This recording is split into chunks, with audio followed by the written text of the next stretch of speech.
টিপু 14 হচ্ছে এখন এই মুহূর্তে আগমতী ঘাটে আছে, আর ফারান 6 হচ্ছে চলে যাচ্ছে ঢাকার উদ্দেশ্যে।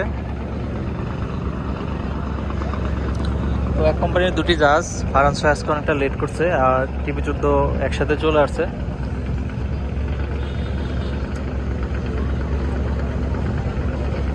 তো পরবর্তীতে দুটি লঞ্চের ঘাট হচ্ছে দৌলতকা ঘাট করবে।